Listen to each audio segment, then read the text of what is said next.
Modi government இப்போதைக்கு delimitation இஷ்யூவை கையில் எடுக்கவே மாட்டாங்க. அதுக்குள்ளே எதுக்கு பாஞ்சு வந்து தமிழ்நாட்டை வஞ்சிக்குது அப்படி இப்படின்னு திமுக விடுற டைலாகே விஜய் எதுக்கு விடுறாரு? திமுக வழக்கமாக பேசுகிற டைலாகை பேசுகிறதுக்கு திமுக இருக்குது, விஜய் எதுக்கு வேணும்? அதுக்கு விஜய் புது டைலாகை தான் பேசணும். ஒவ்வொரு படத்துலையும் புது புது டைலாக் தானே விஜய் பேசினார். சர்க்கார் படத்தில் பேசின டைலாகை தொடர்ந்து எதுக்கு வந்து பொது வெளியில் பேசணும்? அதுலையாவது இவர் பேசினார், இப்போ எதுக்கு அறிக்கை வாயிலாக பேசுகிறாரு?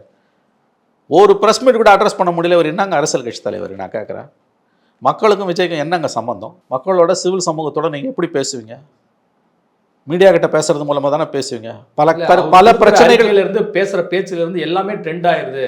அது விடுங்க, கோல் போஸ்ட்டை மாத்தாதீங்க. அது ட்ரெண்ட் ஆகுதுன்றதெல்லாம் ஒரு பக்கம் இருக்கட்டும். எலெக்ஷன்ல தெரியும் முடிவு வரும்போது. ஒரு தலைவர் எப்படிங்க வந்து மீடியா கிட்ட பேசாம தலைவராக இருக்க முடியும்? இந்த பிரச்சனையை போட புரிதலே இல்லாமல் ஒரு ஸ்டேட்மெண்ட் விட்டுருக்காரு. திமுக சொல்றதை எப்படி அவரே சொல்றாரு?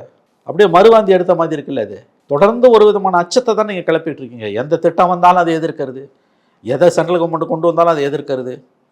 தினம் ஒரு குற்றச்சாட்டு மத்திய அரசு மேலே. எத்தனை நாளைக்கு இந்த எதிர்மறை அரசியல் நீங்கள் செய்ய போகிறீங்க? அதை செய்கிறதுக்கு திமுக இருக்குது. விஜய் போய் அந்த ஜோதியில் எதுக்கு ஐக்கியமாகணும்?